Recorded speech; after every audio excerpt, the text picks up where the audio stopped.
Hasil pertanian Israel disebut paling beracun di dunia.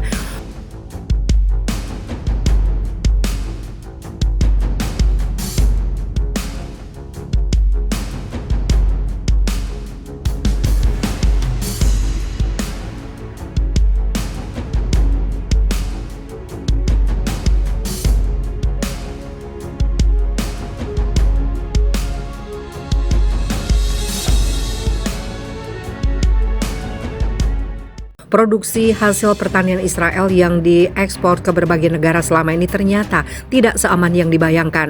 Pasalnya, berdasarkan survei, negara kaum Zionis ini menggunakan pestisida jauh lebih banyak dibandingkan negara barat. Bahkan senyawa dengan metil bromida yang sangat beracun juga digunakan untuk meningkatkan produksi pertanian. Menurut laman Zindua, praktek pertanian dengan penggunaan pestisida secara berlebihan telah membuat hasil pertanian Israel paling beracun di dunia dengan 3,5 ton pestisida per kilometer persegi. Sebagai perbandingan, Swedia yang merupakan anggota dengan pengguna terendah dari pestisida dalam OECD menggunakan hanya 40 kg per kilometer persegi. Data ini juga menunjukkan petani Israel telah menggunakan bahan yang dilarang merusak lingkungan dan lapisan ozon, seperti senyawa dengan metil bromida yang sangat beracun. Data tersebut juga menunjukkan bahwa 7.000 ton pestisida yang dijual setiap tahun di Israel pada 670 campuran yang berbeda. Para petani Israel sendiri diduga telah lama melakukan praktek tidak layak pada bidang lahan pertaniannya dengan lebih banyak bahan kimia daripada para petani di negara lainnya. Praktek pertanian tersebut terungkap dari hasil survei antara kurun waktu 2008-2010 yang diselenggarakan oleh Biro Pusat Statistik Negeri Yahudi tersebut. Survei yang meneliti pengolahan pertanian di Israel antara 2008 dan 2010 menetapkan Israel menggunakan pestisida lebih banyak dibandingkan dari 34 negara anggota OECD, Organisasi untuk Kerjasama Ekonomi dan Pembangunan lainnya.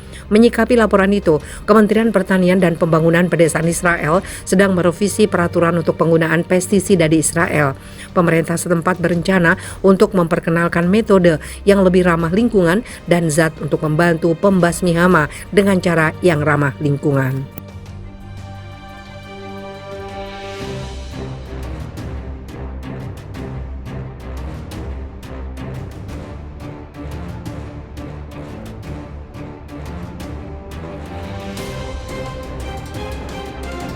Bertepatan dengan kekejaman rezim Zionis Israel di Yerusalem, Palestina, diskriminasi rasial ekstremis Yahudi terhadap orang Arab Palestina di wilayah pendudukan Israel telah mengkonfirmasi adanya praktek apartheid. Media internasional dan kantor berita Israel bahkan mengakui adanya serangan kekerasan oleh ekstremis Yahudi terhadap orang Arab di kota Lat Akre dan Haifa serta pecahnya kerusuhan di jalanan pendudukan melawan rasisme. Bentrokan antara pendukung sayap kanan Israel dan minoritas Arab di wilayah pendudukan Palestina mendorong pemimpin Israel Reuven Rivlin untuk memperingatkan bahaya perang saudara. Menurut polisi Israel, selain insiden kekerasan di beberapa kota di Lat Akre dan Haifa, insiden rasis juga terjadi di dekat Tel Aviv. Dalam gambar yang disiarkan di salah satu saluran televisi resmi Israel, sekelompok pendukung sayap kanan menyerang seorang pria Arab. Dalam gambar ini, puluhan pendukung sayap kanan Yahudi memaksa pria keluar dari mobil, memukulinya hingga pingsan. Pejabat rumah sakit Tel Aviv tanpa mengidentifikasi pria itu mengatakan dia terluka tetapi dalam kondisi stabil. Berita Times of Israel mengakui bahwa rezim Israel telah menyaksikan meledaknya kerusuhan dalam negeri terburuk dalam beberapa tahun terakhir antara orang Yahudi dan Arab. Menurut media, orang Yahudi sayap kanan turun ke jalan melawan minoritas Arab, memukuli orang Arab, membakar rumah, membobol toko, dan menembak seperti orang gila. Netanyahu mengatakan pemerintah akan mengirim pasukan ke jalan. Pemandangan paling menakutkan dari ketidakpercayaan sayap kanan Yahudi kepada para pemimpin Israel adalah video di mana ratusan ekstremis Yahudi di daerah Bethlehem menghancurkan properti Arab dan menyerang seorang pengemudi Arab di dalam mobilnya. Mereka menarik sopir itu keluar, memukulinya dengan brutal. Akibat kekerasan tersebut, orang-orang Arab bereaksi. Sinagog dan toko-toko Yahudi dibakar dan seorang Arab ditembak mati.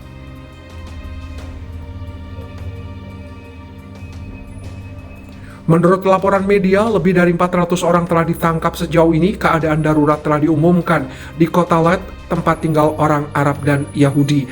Tanpa mengutuk kekerasan ekstremis Yahudi, pejabat Israel meminta para pemimpin agama dan sosial Arab untuk bersuara dan mendesak orang Arab hidup berdampingan dengan Yahudi. Tentu saja Israel mengakui standar hidup orang Arab yang tinggal di wilayah pendudukan belum mencapai tingkat orang Yahudi.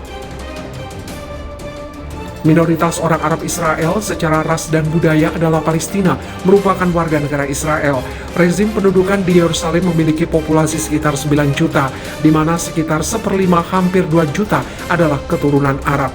Faktanya, mereka adalah orang Palestina yang tidak meninggalkan wilayah pendudukan setelah terbentuknya rezim Israel palsu pada tahun 1948 menjadi warga negara rezim tersebut. Populasi ini menyebut dirinya orang Israel Palestina atau hanya orang Palestina. Orang Arab Israel, sebagian besar Muslim, telah didiskriminasi selama beberapa dekade. Beberapa organisasi hak asasi manusia juga mengakui diskriminasi terhadap kelompok warga ini. Amnesty International percaya bahwa rezim Israel telah melakukan diskriminasi institusional terhadap warga Palestina yang tinggal di negara tersebut. Menurut laporan yang dirilis Human Rights Watch pada April 2021, otoritas Israel telah melakukan apartheid terhadap warga Palestina di dalam Israel. Tindakan Israel di wilayah pendudukan di tepi barat dan Gaza merupakan contoh kejahatan terhadap kemanusiaan. Warga Arab Israel mengatakan pemerintah terlibat dalam perampasan tanah mereka, menuduh pemerintah berulang kali mendiskriminasi mereka dalam mengalokasikan dana negara. Di antara diskriminasi tersebut, undang-undang kewarganegaraan memberi ruang orang Yahudi hak untuk mendapatkan kewarganegaraan dan paspor, tapi orang-orang Palestina yang telah beremigrasi atau dideportasi tidak memiliki hak ini jika mereka kembali. Pada 2018, Parlemen Israel mengesahkan undang-undang negara bangsa yang kontroversial di bawah hukum. Bahasa Arab kehilangan statusnya sebagai bahasa resmi di samping bahasa Ibrani. Dinyatakan bahwa hak untuk menentukan nasib sendiri adalah eksklusif untuk orang Yahudi. Ayman Odeh, seorang anggota parlemen Arab dari rezim pendudukan, mengatakan parlemen telah secara efektif mengesahkan undang-undang tentang supremasi Yahudi, bahwa orang Arab selanjutnya akan menjadi warga negara kelas kedua. Saat ini media Israel menyebut perang jalanan Yahudi Arab sebagai krisis yang lebih berbahaya daripada perang negara mereka dengan organisasi Palestina.